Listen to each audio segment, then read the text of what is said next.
শ্রদ্ধাবান শ্রদ্ধাবতী উপাসক উপাসিকাগণ, আজকে দেশনা করব গৌতম বুদ্ধের অতীত জন্মের কাহিনী সুননন্দ জাতক।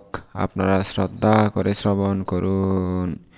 শ্রদ্ধাবান উপাসক উপাসিকাগণ, আমাদের গৌতম বুদ্ধ একসময় জেতবন বিহারে অবস্থান করতেছিলেন।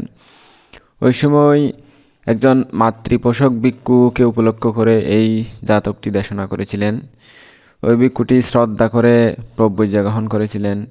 তো ওনার আর কেউ ছিল না, যেহেতু ওনার মা বাবা যখন কষ্ট পাচ্ছিল তখন উনি তাদেরকে বিনয়ের মধ্যে থেকে যেগুলো দান পেতেন দায়িত্বের কাছ থেকে, ওগুলা মাতা পিতাকে দিতেন। মাতা পিতাকে দিয়ে তাদেরকে ভরণ পোষণ করতেন, কারণ সেই ভিক্ষুটি ছাড়া আর কেউ ছিল না তার পরিবারে। তাই তাকেই মা বাবার দুঃখ দেখে ভরণ পোষণ করতে হতো মা বাবাকে। তো এই বিষয় যখন অন্যান্য ভিক্ষু সংঘরা জানতে পারলেন, তখন ওনার সমালোচনা করতে লাগলেন। আরে দেখো তো কি অবস্থা, এই শ্রদ্ধাবান দায়িত্বরা যেগুলো দান করেন এগুলো গৃহীদেরকে দিয়ে দিচ্ছে, এগুলো তো বিনয় মতে দেওয়া যায় না, এগুলো ঠিক না, শ্রদ্ধা প্রদত্ত দানীয় বস্তুর অপব্যবহার। এরকম করে সমালোচনা করতেছিল ধর্মসভার মধ্যে বসে। একজন একজনকে বলতেছে আর কি, দেখো ভাই শুনেছো, ওই ভিক্ষুটি নাকি শ্রদ্ধা প্রদত্ত দানীয় বস্তু গৃহীদেরকে দিয়ে ফেলতেছে। এটা কেমন কথা, এটা তো বিনয় মতে ঠিক না। দায়িত্বরা দান করে আবার এগুলো দানীয় বস্তুগুলো আবার গৃহীদেরকে দিয়ে ফেলা, এটা তো অন্যায় বিনয় মতে। এরকম আলোচনা করতেছিল, সমালোচনা করতেছিল সেই ভিক্ষুটির। ওই সময় ভগবান বুদ্ধ সেই ধর্মসভায় এসে উপস্থিত হলেন, জেতবন বিহারের দেশনালয়ে আসলেন আর কি। তখন ভিক্ষুরা আলোচনাটি বন্ধ করলেন বুদ্ধ আসাতে। তখন ভগবান বুদ্ধ তাদেরকে জিজ্ঞেস করলেন, হে ভিক্ষুগণ, তোমরা কি আলোচনা করতেছ? বান্তে ভগবান, আমরা ওই ভিক্ষুর কথা আলোচনা করতেছি। উনি যে শ্রদ্ধাবান দায়িত্বরা শ্রদ্ধা করে যা দান করেন, এই দানীয় বস্তুগুলো গৃহীদেরকে দিয়ে ফেলেন। এটা তো বিনয় মতে দেওয়া যায় না, এটা তো ঠিক না। ভিক্ষুদের দায়িত্বরা যেগুলো শ্রদ্ধা করে দান করে এগুলো তো গৃহীদেরকে দেওয়া যায় না। তো ওই ভিক্ষুরা কিন্তু জানতো না যে ওর গৃহী যেই গৃহীদেরকে দিচ্ছে ওনারা দুঃখিত, কষ্ট করে জীবনযাপন করতেছেন। এই ছেলেটা, একমাত্র ছেলেটা প্রব্রজিত হয়ে গেছে, আর কেউ নাই। এবং উনি এই যে যাদেরকে দিচ্ছেন, যে গৃহীদেরকে দিচ্ছেন, সেই গৃহীরা ওনার মা বাবা, অর্থাৎ মাতা পিতা। সেটা ওই ভিক্ষুরা জানতেন না, মনে করছে এমনি গৃহী বা কোনো আত্মীয় স্বজন এরকম টেরকম হবে, এরকম মনে করছিল। সেই জন্য আলোচনা করতেছিল। তখন ভিক্ষুরা যখন এরকম বলল, তখন ভগবান বুদ্ধ ওই ভিক্ষু কাছ থেকে জিজ্ঞেস করলেন, হ্যাঁ ভিক্ষু, এদিকে আসো। তুমি কি এরকম এরকম যে বলতেছে এগুলো কি সত্য? তুমি কি ওই শ্রদ্ধা প্রদত্ত দানীয় বস্তুগুলো গৃহীদেরকে দিয়ে ফেলতেছ? বলছে, হ্যাঁ বান্তে ভগবান, আমি গৃহীদেরকে দিচ্ছি। তো এই গৃহী যারা, এই গৃহী যাদেরকে দিচ্ছ দানীয় বস্তুগুলো, তোমার যে শ্রদ্ধা প্রদত্ত দানীয় বস্তু যা পাচ্ছ তুমি দায়িত্বরা শ্রদ্ধা করে যা তোমাকে দান করতেছে ভিক্ষু সংঘকে উদ্দেশ্য করে, সেগুলো যাদেরকে দিচ্ছ তারা তোমার কে হয়, কি সম্পর্ক হয়? তখন ভিক্ষুটি বলল, ভান্তে ভগবান, তারা অন্য কেউ নয়, তারা আমার মাতা পিতা। তারা আমার প্রভুজে গ্রহণের পর থেকে অনেক কষ্টের দুঃখে দিন যাপন করতেছে, আর কেউ নয় আমি ছাড়া। আর আমিও সংসারে ভালো না লেগে ধর্মের প্রতি শ্রদ্ধান্বিত হয়ে বুদ্ধের দেশনা শুনে প্রভুজে গ্রহণ করেছি, আপনার দেশনা শুনে বুদ্ধ শাসনে এসেছি। এখন তারা দুঃখিত হয়ে গেছে, দুঃখে পড়ে গেছে, তাই আমিও প্রভুজে ছেড়ে চলে যেতে চাচ্ছি না। আমার বুদ্ধ শাসনের প্রতি শ্রদ্ধা আছে, এই জন্য আমি শ্রদ্ধা প্রদত্ত জানিয়ে বস্তু যা পাই ভাগ করে ওনাদেরকে কিছু দিই, আমি ব্যবহার করি। তখন বললেন ভগবান বুদ্ধ অন্যান্য ভিক্ষুদেরকে, ও হে ভিক্ষুগণ, তোমরা ভুল বুঝিও না, এই ভিক্ষু অপরাধ করেনি, ও নিজের মাতা পিতাকে সেবা করতেছে। ওই যে গৃহী তারা অন্য গৃহী নয়, তার স্বয়ং মাতা পিতা। মাতা পিতার প্রতি এরকম সেবা যত্ন করা দুঃখে পড়লে সেবা করা মাতা পিতার যে দেখাশোনা করা প্রত্যেক পুত্র কন্যার দায়িত্ব। যেহেতু কেউ নাই, এই ভিক্ষুটি একমাত্র তাদের ছেলে, তাই সে মাতা পিতার সেবা করতেছে। তোমরা এই ভিক্ষুর প্রতি অসন্তুষ্ট হইও না, ওর সমালোচনা করিও না। ঠিকই আছে, বুদ্ধ শাসনের প্রতি শ্রদ্ধান্বিত বিদায় কাপড় ছেড়ে চলে যাচ্ছে না, এইভাবেই মাতা পিতার সেবা করতেছে। সুতরাং আজ থেকে ওর প্রতি অন্য মনোভাব আনিও না, ওর সমালোচনা করিও না। প্রাচীন পণ্ডিতেরা সমস্ত জম্বুদ্বীপের আধিপত্য লাভ করার পরেও, অর্থাৎ সেই লাভ করার সুযোগ পেয়েও সেটা গ্রহণ করেন নাই। এর পরিবর্তে মাতা পিতার সেবা করায়, অর্থাৎ মাতা পিতাকে পালন করায় মধ্যেই নিরত ছিলেন, মাতা পিতাকে সেবা করার মধ্যেই রত ছিলেন। অর্থাৎ এই আধিপত্য আমার দরকার নাই, আমি মাতা পিতার সেবা করব, সেই মনোভাব নিয়ে মাতা পিতার সেবা করেছিলেন। অতীতে এরকম পণ্ডিতেরা করেছিল। সুতরাং এরকম করিও না। তখন ভিক্ষু সংঘ বললেন, পান্থে ভগবান, কখন অতীতে কোন পণ্ডিতেরা সমস্ত জম্বুদ্বীপের এই ভারতবর্ষের আধিপত্য লাভ করার সুযোগ পেয়েও তা গ্রহণ করেন নাই, মাতা পিতার সেবাতেই নিজের জীবন উৎসর্গ করেছিলেন, সেই দেশনাটি আমরা একটু শুনতে চাই। দয়া করে সেই জাতকটি আমাদেরকে দেশনা করুন, সেই জীবন কাহিনীটি আমাদেরকে বলুন। আমরা তো এই ভিক্ষু জীবনের যে মাতা পিতার সেবা করতেছে এটা দেখতেছি, ওই যে আগের জন্মে কখন করেছিল সেটা আমরা জানি না, সেই জ্ঞান আমাদের নাই। দয়া করে আপনি সেই দেশনাটি আমাদের করুন। এই ভিক্ষু সংঘের প্রার্থনায় ভগবান বুদ্ধ তখন বলতে লাগলেন, হে ভিক্ষুগণ, তাহলে শুনো শ্রদ্ধা করে, আমি দেশনা করতেছি। সুদূর অতীতকালে বারাণসীর নাম ছিল ব্রহ্মবর্ধন। এই বারাণসীতে মনোজ নামে এক রাজা ছিলেন। সেই সময় বারাণসীতে ৮০ কোটি ধনসম্পন্ন এক ব্রাহ্মণ ছিলেন। তার কোনো পুত্র সন্তান না থাকায় তিনি ব্রাহ্মণীকে একটি পুত্র প্রার্থনা করতে বলেছিলেন। ব্রাহ্মণী পুত্র প্রার্থনা করলে বোধিসত্ত্ব ব্রহ্মলোক ত্যাগ করে ব্রাহ্মণীর গর্ভে পুত্ররূপে জন্মগ্রহণ করেছিলেন। তিনি ভূমিষ্ঠ হলে তার নাম রাখা হলো শৌনকুমার।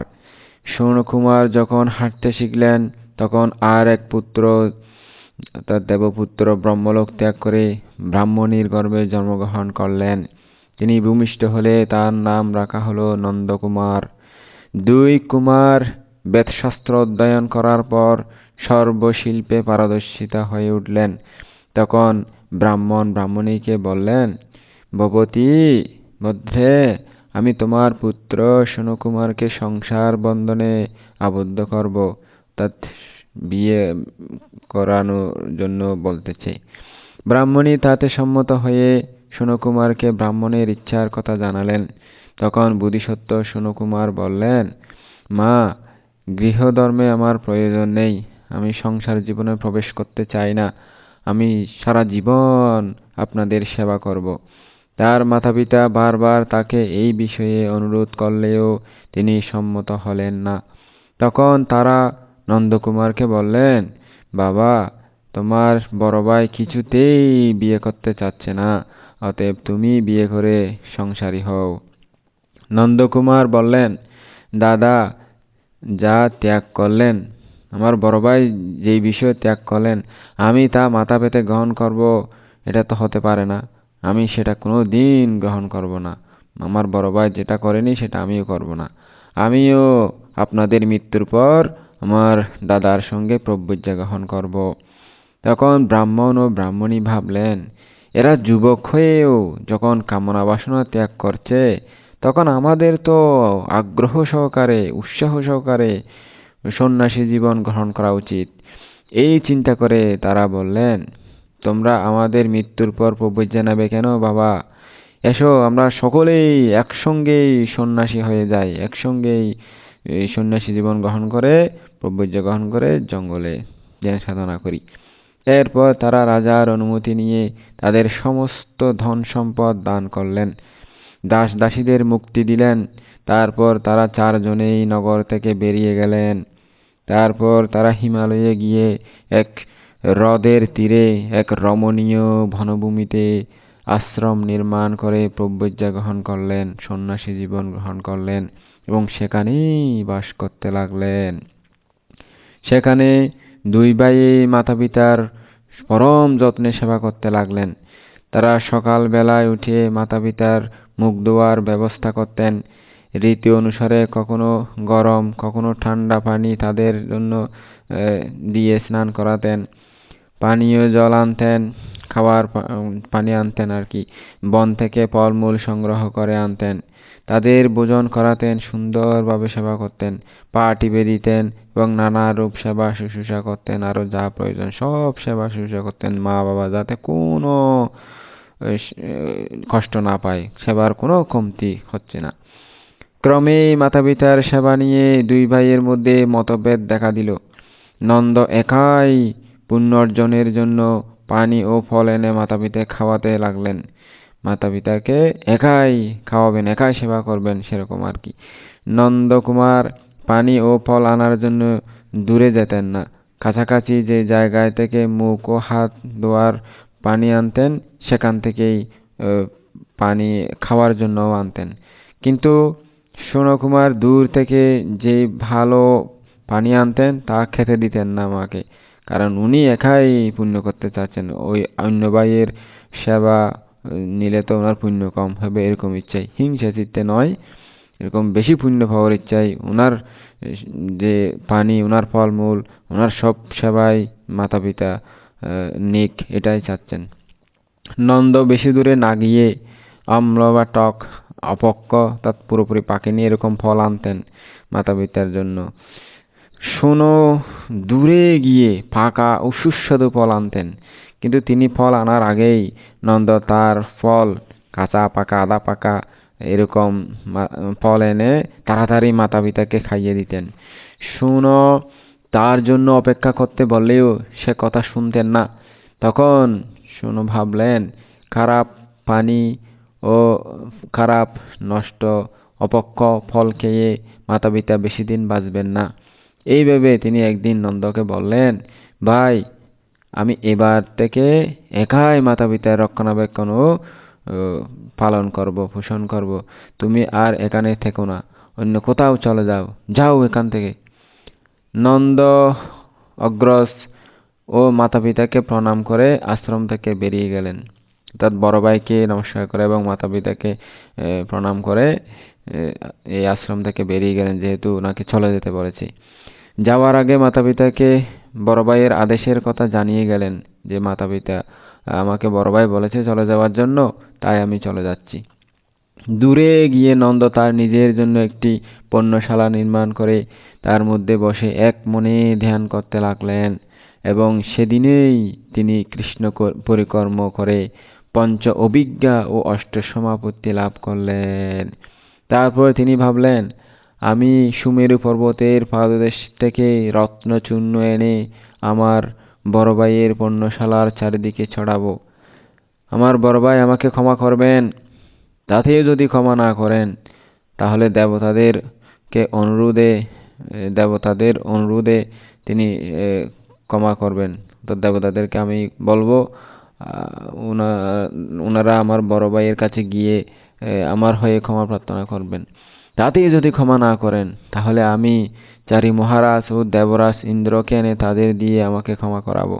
তাতেই যদি সুফল না পাই, সে সফল না পায়, আমার ইচ্ছে পূরণ না হয়, তাহলে জম্বুদ্বীপের রাজা মনোজ ও অন্যান্য রাজাদের এনে ক্ষমা লাভ করব। এইভাবে বড় ভাইয়ের সুনাম সমস্ত জম্বুদ্বীপে ছড়িয়ে পড়বে এবং তা স্থায়ীভাবে প্রতিষ্ঠিত হবে মানুষের মনের মধ্যে। এই চিন্তা করে তিনি ঋদ্ধি বলে আকাশপথে ব্রহ্মবর্ধন নগরে গিয়ে অবতরণ করলেন। তারপর রাজদ্বারে গিয়ে রাজাকে সংবাদ দিলেন, একজন তাপস আপনার সঙ্গে দেখা করতে চান মহারাজ। রাজা তার সঙ্গে দেখা করতে না এসে কর্মচারীদের দিয়ে প্রথমে কিছু খাবার দাবার এবং কাপড় চোপড় ইত্যাদি পাঠিয়ে দিলেন দান হিসাবে। কিন্তু নন্দ এসব কিছুই গ্রহণ করলেন না। তিনি বললেন, আমি রাজার সেবা করতে চাই। রাজা তখন তাকে বলে পাঠালেন, আমার কোনো সেবকের প্রয়োজন নেই, আমার অনেক সেবক আছে, আপনি নিজেই তপস্যা কর্ম করুন গে। নন্দ তার উত্তরে বললেন, আমি সমস্ত জম্বুদ্বীপের রাজাদের রাজত্ব গ্রহণ করে রাজাকে দান করতে পারি, এটা দান করব যদি উনি আমার কথা শুনে। এই কথা শুনে রাজা ভাবলেন, প্রভু যে খারা জ্ঞানী, ইনি হয়তো কোনো উপায় জানেন। তিনি তখন নন্দকে ডাকিয়ে বসতে আসন দিলেন এবং তাকে প্রণাম করে জিজ্ঞেস করলেন, বদন্ত প্রভু, সন্ন্যাসী, আপনি নাকি সমস্ত জম্বুদ্বীপের রাজত্ব গ্রহণ করে আমাকে দান করবেন, এটা কি ঠিক? নন্দ বলেন, হ্যাঁ মহারাজ। রাজা জিজ্ঞেস করলেন, আচ্ছা কি রূপে তা করবেন, একটু বলুন তো। তখন নন্দ বললেন, একটা ছোট মাছির মধ্যে যেই পরিমাণ রক্ত থাকে, ততটুকু রক্ত পাত না করে, অর্থাৎ কোনো হত্যা কাটাকাটি মারামারি না করে, আপনার অর্থের বিন্দুমাত্র অপচয় না করে, খরচ না করে, আমি ঋদ্ধি বলে সমস্ত গ্রহণ করে আপনাকে দান করব, সমস্ত রাজ্য জয় করে আপনাকে দান করব। সময় ক্ষেপণ না করে এখনই প্রাসাদ থেকে বেরিয়ে পড়তে হবে আপনাকে মহারাজ। রাজা নন্দের কথায় বিশ্বাস করে তৎক্ষণাৎ চতুরঙ্গী সেনা দল সহ যাত্রা করলেন। নন্দ ঋদ্ধি বলে পথে যাত্রীদের সব অসুবিধা দূর করে দিতে লাগলেন। সূর্যের তাপে গরম মনে হলে, গরম বোধ হলে তিনি ছায়া উৎপন্ন করতেন। বৃষ্টি পড়লে যাত্রীদের উপর বর্ষণ হতে দিতেন না, ঋদ্ধি দিয়ে বৃষ্টিগুলো পানিগুলো ধরে ফেলতেন। তিনি আকাশে চামড়ার আসন বিছিয়ে তার উপর বসে সবার আগে আগে যেতে লাগলেন। সেনাদল সহ যেতে যেতে তারা শেষে কুশল রাজ্যে প্রবেশ করলেন। তারপর রাজধানীর বাইরে শিবির স্থাপন করে রাজাকে লিখে পাঠালেন, হয় যুদ্ধ করো, না হয় আমাদের বশ্যতা স্বীকার করো। কৌশলরাজ তখন রেগে মেগে গরম হয়ে বললেন, কি, আমি কি রাজা নই? আমি যুদ্ধই করব, কেন পরাজয় স্বীকার করব, কেন বশ্যতা স্বীকার করব?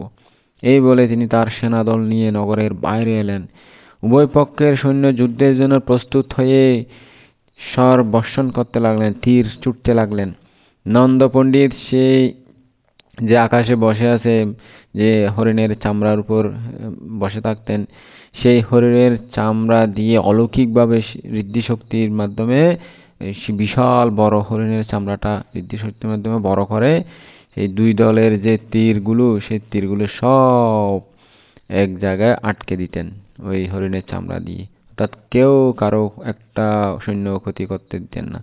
দুই পক্ষের সৈন্যরা যত তীর নিক্ষেপ করতে লাগলো, তা সব সেই বিশাল চামড়ার দিয়ে বসে থাকা চামড়ার মাধ্যমে দিতেন, আটকে গেল ওই চামড়ার মধ্যে। ফলে কেউ হতাহত হলো না। ক্রমে দুপক্ষের সৈন্যদের সব তীর নিঃশেষ হলো, সব তীর শেষ হয়ে গেল, আর কোনো তীর নাই মারার জন্য। সৈন্যরা বিস্ময়ে হতবাক হয়ে দাঁড়িয়ে রইল। আরে এটা কি কাণ্ড, আবার কোনোদিন তো দেখলাম না, কোন ঋষি কি একটার মধ্যে আটকে যাচ্ছে সব আমাদের তীরগুলো।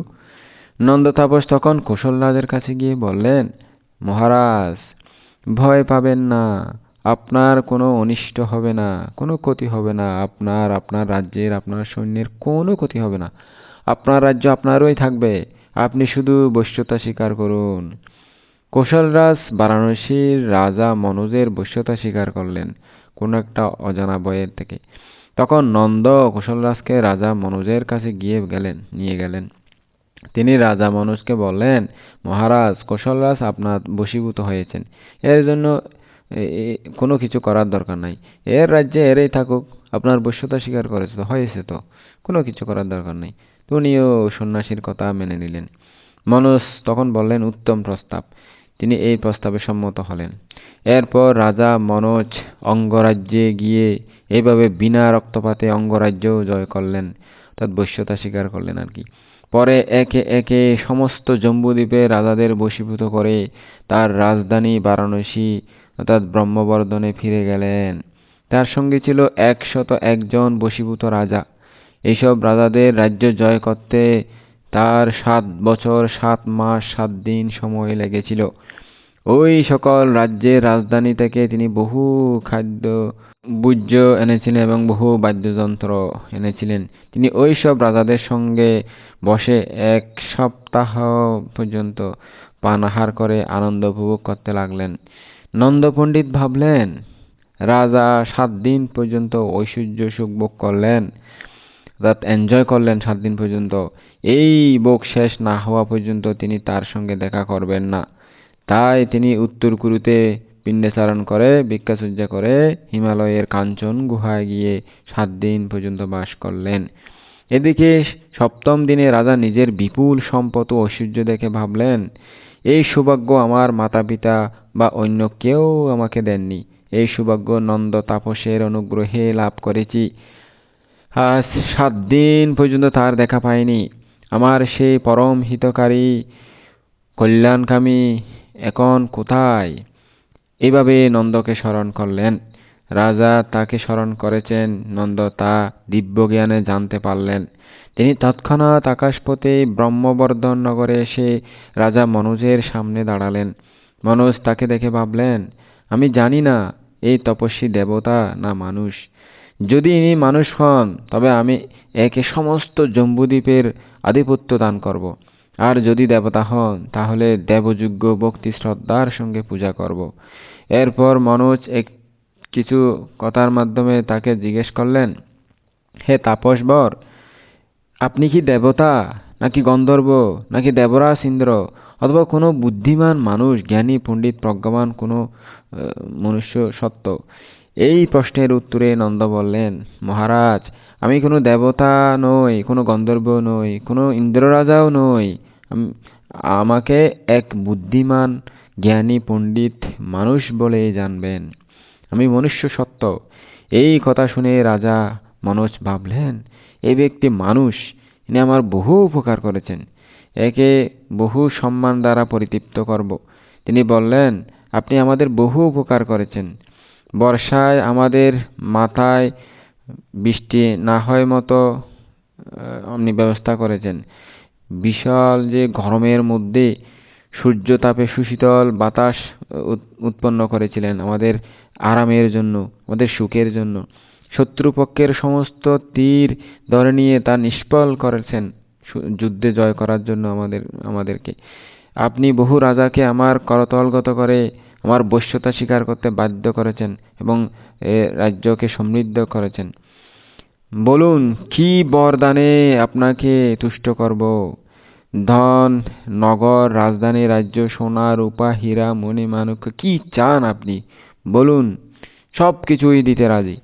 তখন নন্দ বললেন, হে রাজন, রাজ্য, শহর, নগর, ধন সম্পদ, হীরা, মণি, মাণিক্য কোনো কিছুই আমার প্রয়োজন নেই। তবে আমার প্রতি যদি আপনার স্নেহ থাকে, আমার প্রতি আপনার দয়া মায়া থাকে, আমার প্রতি শ্রদ্ধা থাকে, তাহলে আমার একটি অনুরোধ রক্ষা করুন। আপনার এই রাজ্যে অরণ্যের মধ্যে এক শান্ত নিরিবিলি জায়গায় একটা তপোবন আছে। সেখানে আমার মহাগুরু বৃদ্ধ মাতা পিতা বাস করেন। আমার বড় ভাই শোনো কুমার তাদের সেবা করে, শোনো সন্ন্যাসী তাদের সেবা করেন। আমি তাদের সেবা করতে পারিনি, আমাকে নির্বাসিত করেছেন, আমাকে তাড়িয়ে দিয়েছেন আমার বড় ভাই। তাই আপনার মতো একজন বিশিষ্ট ব্যক্তিকে সঙ্গে করে আমি আমার বড় ভাই শোনের কাছে গিয়ে ক্ষমা পেতে চাই। রাজা তখন বললেন, আপনি যা বলছেন তা আমি নিশ্চয় করব। শোনের কাছে গিয়ে ক্ষমা চাইব। ক্ষমা প্রার্থনার জন্য কি কি দ্রব্য বা কোন কোন জিনিসের প্রয়োজন বা কাকে কাকে নিতে হবে আমাকে সঙ্গে করে সেটি বলুন। কিভাবে যেতে হবে, কিভাবে ক্ষমা প্রার্থনা করতে হবে, কোথায় থাকেন, সব কিছু বিস্তারিত আমাকে বলুন। তখন নন্দ বললেন, আপনি রাজা মনোজ শতাধিক রাজা ও সৎকুলজাত সুপণ্ডিত বিজ্ঞ লোকদের সঙ্গে নিয়ে যদি সেই তপবনে যান তাহলে আমি ক্ষমা লাভ করতে পারি অবশ্যই।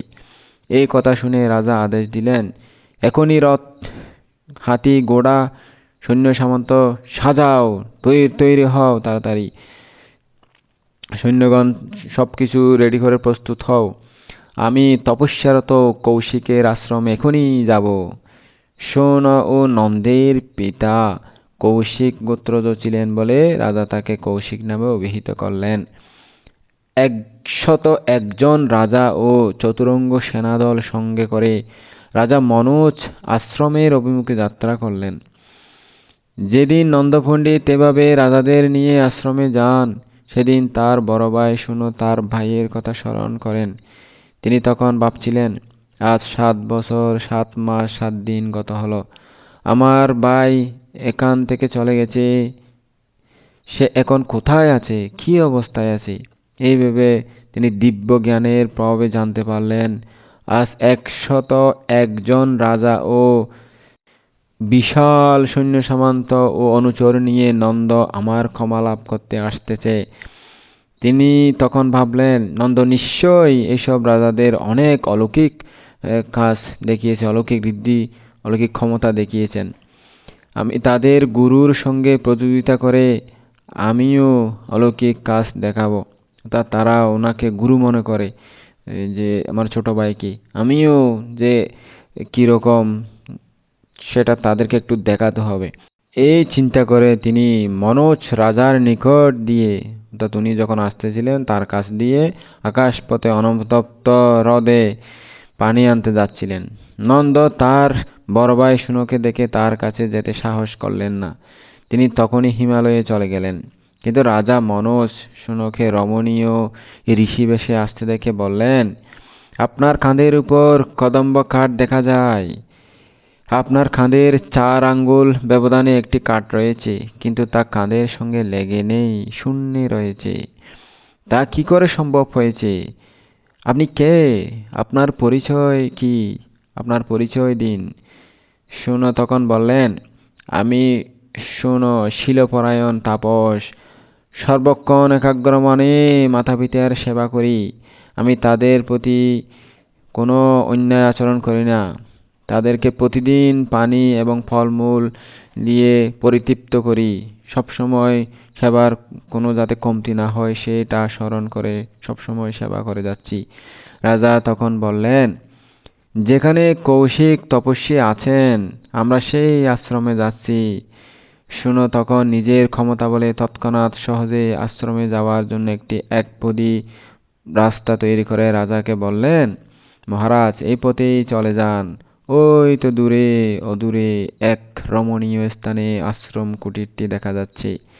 এরপর শুনো অবিলম্বে অল্প সময়ের মধ্যে হ্রদ থেকে পানি এনে রাজারা আশ্রমে পৌঁছাবার আগেই তিনি আশ্রমে ফিরে এসে তার মাতা পিতাকে বললেন, অনেক রাজা আপনাদেরকে দেখতে আসতেছেন। আপনি আশ্রমের দরজার সামনে এসে বসুন। তপস্বী কৌশিক তাই করলেন। আশ্রম থেকে কিছু দূরে রাজাদের শিবির স্থাপিত হয়েছিল। নন্দ সেই শিবিরে এসে যথাসময়ে যোগ দিলেন। সেই শিবির থেকে মহারাজ মনোজ যখন 101 জন রাজাকে নিয়ে আশ্রমের পথে যাচ্ছিলেন, তখন নন্দ এসে তাদের পিছন পিছন আসতে লাগলেন। রাজারা আশ্রমে এলে তপস্বী কৌশিক ও বোধিসত্ত্ব শুনো তাদের সাদর অভ্যর্থনা করলেন। মহারাজ মনোজ তাদের প্রণাম করে একান্তে বসলেন। তিনি প্রথমে সন্ন্যাসী কৌশিককে কুশল প্রশ্ন করার পর নন্দ পণ্ডিতের কথা তুললেন। অবশ্য নন্দ যে ক্ষমালাভের জন্য আশ্রমে রাজাদের সঙ্গে নিয়ে আসতেছেন তা তিনি আগেভাগেই জানতে পেরেছিলেন, দিব্যঋদ্ধি দিয়ে, দিব্য শক্তি দিয়ে জানতে পেরেছিলেন। নন্দ বিভিন্ন রাজ্যের রাজাদের কাছে অনেক অলৌকিক ঋদ্ধি শক্তি দেখিয়ে সারা দেশে নাম যশ অর্জন করেছেন। রাজা মনোজ এবার কৌশিককে বললেন, তাপস, নন্দ আপনাদের নিকট ক্ষমা ভিক্ষা করার জন্য এসেছেন। আমরাও সেজন্য এখানে এসেছি। তার হয়ে আমরাও তাকে সহযোগিতা করার জন্য এসেছি, ক্ষমা লাভের জন্য। আমরা চাই তিনি ক্ষমা লাভ করুক। নন্দ তখন এগিয়ে গিয়ে মাতা পিতা ও বড় ভাই শুনোকে একে একে প্রণাম করলেন।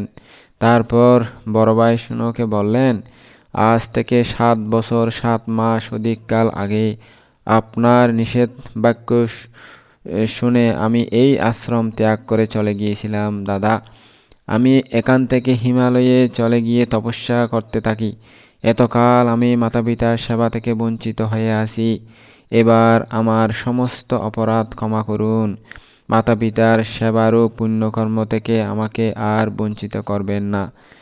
তার কথা শুনে উত্তরে শুনো পণ্ডিত বললেন, আমরা মাতা পিতার সঙ্গে এখানে এসে প্রব্রজা গ্রহণ করেছিলাম ভাই। এই আশ্রমে আমরা একসঙ্গে মাতা পিতার সেবা করতে থাকি, কিন্তু ক্রমে তুমি স্বেচ্ছাচারী হয়ে উঠেছিলে।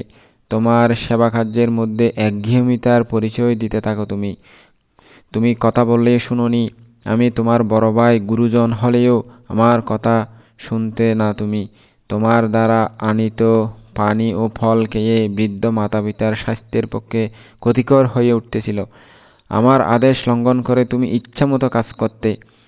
যে সেবা কার্যে সেবিত জন তুষ্ট না হয়, সেই সেবা কাজ নিষ্ফল বলতে পারো। এই কারণেই তোমাকে আশ্রমে থাকতে নিষেধ করে তোমাকে অন্যত্র যেতে বলেছিলাম। কিন্তু বনে গিয়ে তুমি তোমার তপস্যা কার্যীয় নিষ্ঠা ও একাগ্রতার পরিচয় দাওনি। বয়স প্রাপ্তির পর আমি বিয়ে করতে না চাইলে মাতা পিতা তোমাকে সংসারী হতে অনুরোধ করেন, কিন্তু তুমি বলেছিলে বিষয়ভোগের সব বাসনা ত্যাগ করে আমার সঙ্গে প্রব্রজ্ঞা গ্রহণ করবে। কিন্তু তুমি সন্ন্যাস জীবনে তপস্যার প্রথম স্তরে কিছু ঋদ্ধি সিদ্ধি লাভ করে প্রমত্ত হয়ে উঠো। তুমি তপস্যা কার্য ছেড়ে রাজাদের কাছে গিয়ে অলৌকিক কর্ম দেখিয়ে তাদের মন জয় করো এবং বিষয়ভোগী রাজাদের পিছনে পিছনে ছুটে চলো, তাদেরকে সহযোগিতা করেছিলে। এই কি প্রব্রজকের ধর্ম? এটা কি প্রব্রজকের কাজ হলো? এটা তো সন্ন্যাসীদের কাজ নয়। ব্রহ্মচারী সন্ন্যাসী প্রব্রজক ধ্যান সুখে নিমগ্ন হয়ে থাকেন নির্জনে, নীরবতায়, বনে জঙ্গলে, ছোট্ট পণ্য কুটিরে, রুমে। তিনি ধন মান যশ কিছুই চাইবেন না, এসব গৃহীদের কাম্যবস্তু। তুমি কি জানো না বিষয়ভোগী মানুষের সংস্পর্শে তপস্যায় বিঘ্ন ঘটে? আর একটা বিষয় জানবে, পিতা বৃদ্ধ ও অশক্ত হলে বৃদ্ধ মাতা পিতা ও পরিবারের সকলের রক্ষার দায়িত্ব পড়ে বড় ছেলের উপর।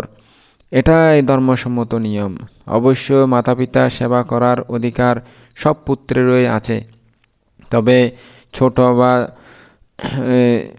যে যারা ছোট থাকে বা মেজ, তাদের উচিত বড় ভাই যে তাকে তাদেরকে অবশ্যই বড় ভাইয়ের আদেশ মেনে চলতে হবে, মেনে চলা উচিত। শোনো, পণ্ডিতের কথা শেষ হলে উপস্থিত রাজারা সকলেই তাকে সমর্থন করলেন। ঠিক বলেছেন, ঠিক বলেছেন, উনি ভুল বলেননি। রাজারা এতকাল নন্দ পণ্ডিতের অলৌকিক কাজ দেখেই, অর্থাৎ তার ঋদ্ধি শক্তি দেখে তার দ্বারা পরিচিত হয়েছিলেন, কিন্তু তিনি প্রকৃত ধর্মতত্ত্ব তাদের কিছুই শেখাননি। শোনো, পণ্ডিত তত্ত্বজ্ঞানী এবং একজন শক্তিমান তাপস ছিলেন। রাজারা এটা বুঝতে পেরে সকলেই শোনো পণ্ডিতের প্রতি তাদের অকুণ্ঠ শ্রদ্ধা জানিয়ে তার উপদেশ শুনতে চাইলেন। এইসব লক্ষ্য করে নন্দ তখন ভাবলেন, রাজারা দেখতেছি সকলেই এখন আমার দাদার প্রতি শ্রদ্ধান্বিত হয়ে পড়েছেন। এর ফলে তারা আগের মতো আমাকে আর শ্রদ্ধার চোখে দেখবেন না। এই ভেবে তিনি তার বড় ভাই শুনের চরণ ধরে ক্ষমা চাইলেন। বললেন, আমার সব অপরাধ ক্ষমা করুন, আপনার চরণে ঠাঁই দিন দাদা। নন্দের প্রতি বোধিসত্ত্ব শুনের কোনো বিদ্বেষ ছিল না, কোনো হিংসা ছিল না, কোনো রাগ ছিল না। নন্দের একগুঁয়েমিতার কারণের জন্যই অতীতে তাকে আশ্রম থেকে চলে যেতে বলেছিলেন বোধিসত্ত্ব এবং তাকে তিরস্কার করেছিলেন। কিন্তু নন্দ ক্ষমা প্রার্থনা করার সঙ্গে সঙ্গেই তার সব অপরাধ ক্ষমা করলেন। শুনো, তিনি নন্দকে উঠিয়ে বললেন, ভাই, আমি তোমাকে ক্ষমা করলাম। এখন থেকে তুমিও মাতা পিতার সেবা ও রক্ষণাবেক্ষণ করবে, সুন্দরভাবে দায়িত্ব পালন করবে, অন্যায়ভাবে করবে না। এই সময় তাদের মা আসন থেকে উঠে শুনোকে বললেন, দীর্ঘকাল পরে নন্দ ফিরে এসেছে।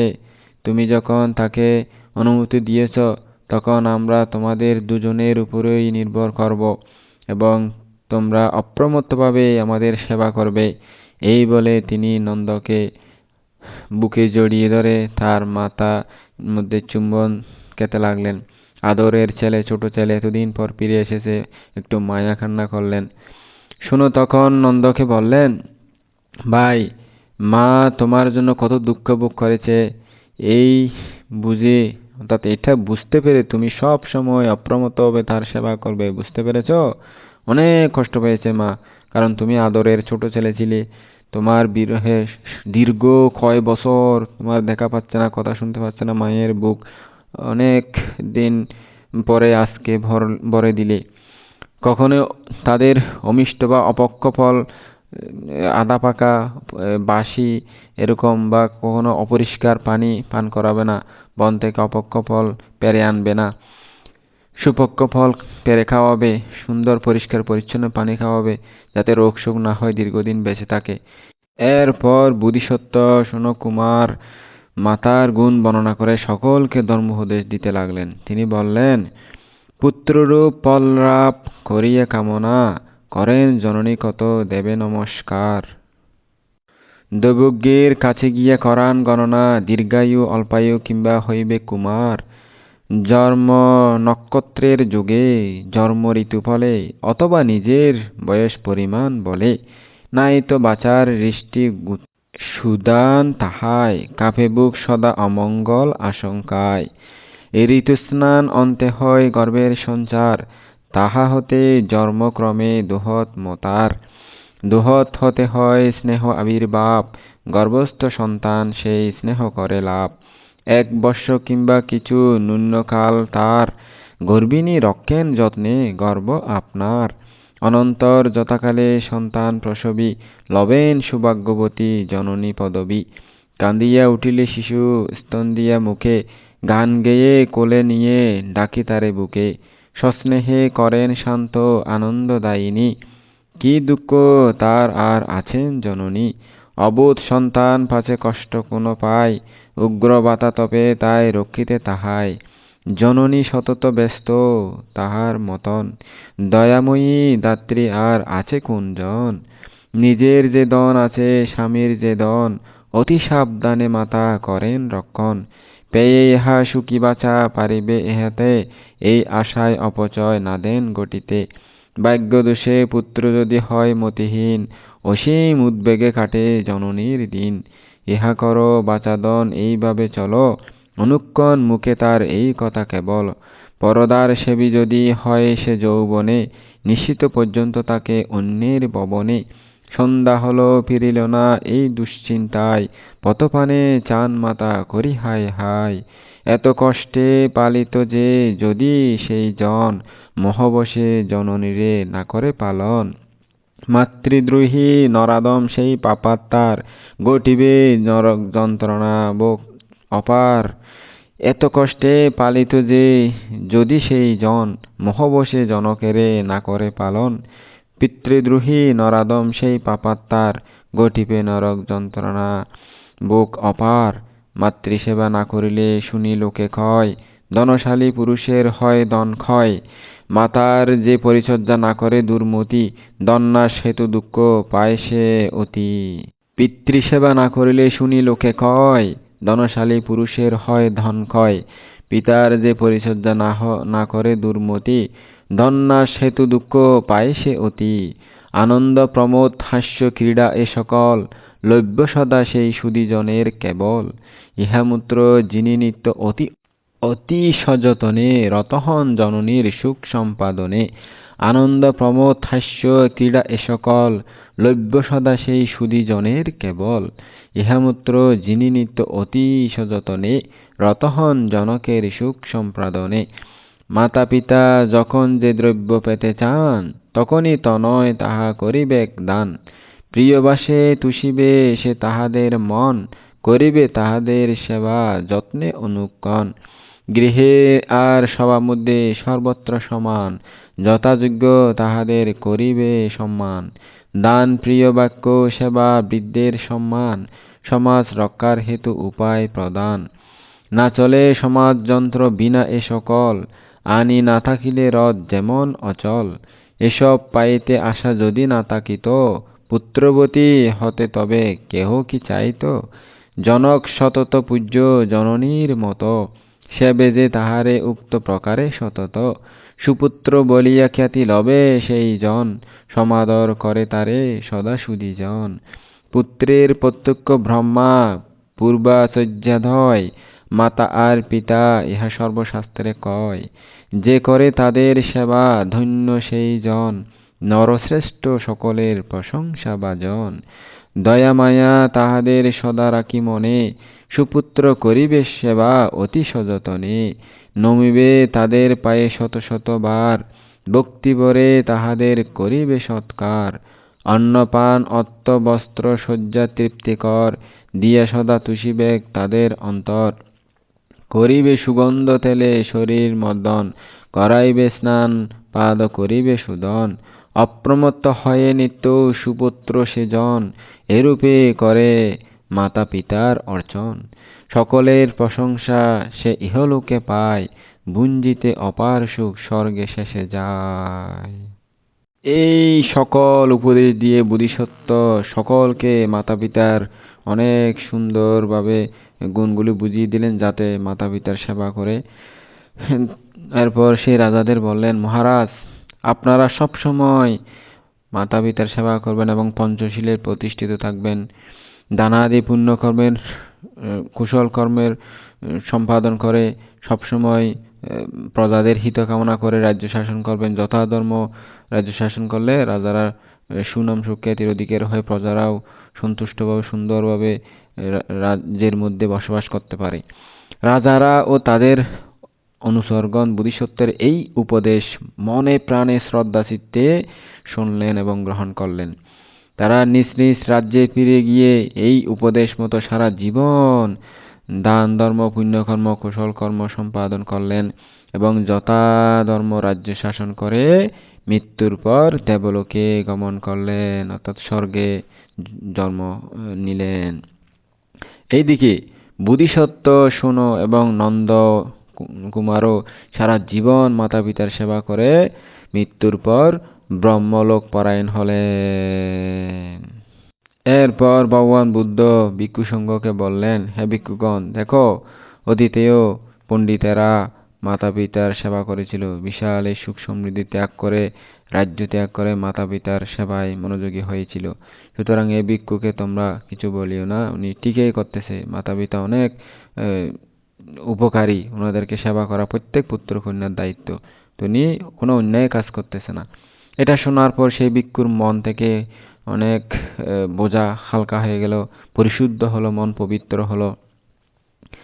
যখন দেখলো ভগবান বুদ্ধ দিব্য জ্ঞান দিয়ে তার মন পবিত্র হলো, সে এখন উচ্চতর ধর্ম গ্রহণ করতে পারবে, বুঝতে পারবে, সত্য সম্পর্কে জানতে পারবে দেশনা দিলি। তখন ভগবান বুদ্ধ বুদ্ধদের উৎকৃষ্ট ধর্ম চারিত্রিক সত্য দেশনা করলেন। দুঃখ দুঃখ সমুদয়, দুঃখ নিরোধ গামিনী প্রতিপদা। এই দেশনা যখন দিলেন সুন্দর করে, সেই মাতৃপোষক ভিক্ষু যে মাতা পিতার সেবা করতেছিল, সেই ভিক্ষু এই দেশনা শুনে নির্বাণের প্রথম স্তর শ্রোতাপত্তিফল লাভ করলেন। এখনকার শুদ্ধোধন রাজা মহামায়া দেবী ছিলেন সেই মাতা পিতা, যে সোনকুমার এবং নন্দকুমারের মাতা পিতা। আনন্দ ছিলেন নন্দ পণ্ডিত, আর সারিপুত্র ছিলেন মনোজ রাজা। ৮০ জন মহাস্থবির ও অন্যান্য স্থবিররা ছিলেন সেই ১০১ জন রাজা। আর বুদ্ধের শিষ্যগণ ছিল তাদের সেনাবাহিনী, মন্ত্রী, মিনিস্টার, পুরোহিত, এগুলা ছিল। আর এই যে স্বয়ং ভগবান তথাগত সম্মুখ সমুদ্র ছিলেন, সেই সময় শোন পণ্ডিত, যে সবাইকে এই ধর্ম উপদেশ দিয়ে ধর্মপথে চলেছিল।